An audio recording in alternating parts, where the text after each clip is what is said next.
касается покупок или покупки энергоносителей у России со стороны Индии, хочу отметить, я уже это говорил однажды публично, ведь Соединенные Штаты до сих пор покупают у нас то же самое ядерное топливо для своих атомных электростанций.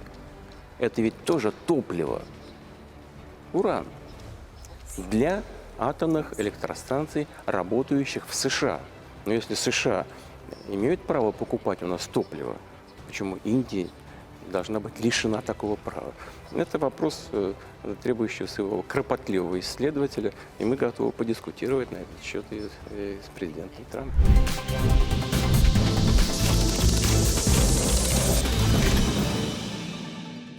Russian President Vladimir Putin has taken aim at what he described as certain actors, trying to undermine India's rising influence in global energy markets.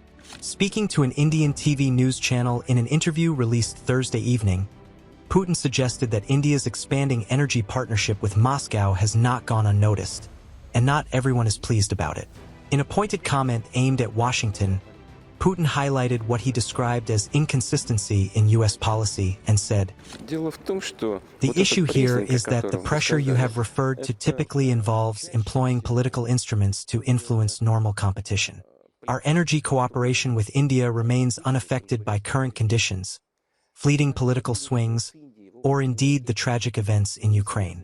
Regarding hydrocarbons, well before the Ukrainian situation, our business entities had already built a solid and efficient commercial relationship that is based on mutual trust. India has become one of the major refined product suppliers to Europe, not just because it buys our oil with a discount. It took years to achieve and is in no way connected to the current economic environment. Certain actors clearly dislike India's growing role in international markets owing to its ties with Russia. Consequently, they're seeking means to constrain India's influence for political reasons by imposing artificial obstacles. Neither me nor Prime Minister Narendra Modi, despite certain external pressure we face, have ever, and I want to emphasize this, I want you to hear it, approached our collaboration to work against someone. President Trump has his own agenda, his own goals, whereas we focus on ours, not against anyone, but rather aimed at safeguarding our respective interests, India's and Russia's interests. In our dealings, we cause no harm to others, and I believe that leaders from other countries should appreciate this. As for India's purchases or purchase of energy resources from Russia, well, I would like to note and have already mentioned this publicly once. The U.S. itself still buys nuclear fuel from us for its own nuclear power plants. That is also fuel uranium for the reactors operating in the United States. If the U.S. has the right to buy our fuel, why shouldn't India have the same privilege? This question deserves thorough examination, and we stand ready to discuss it, including with President Trump.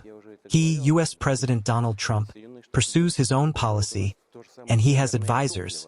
His decisions aren't made out of thin air.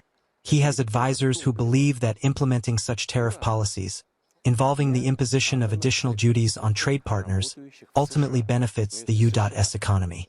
He is acting in good faith, I presume.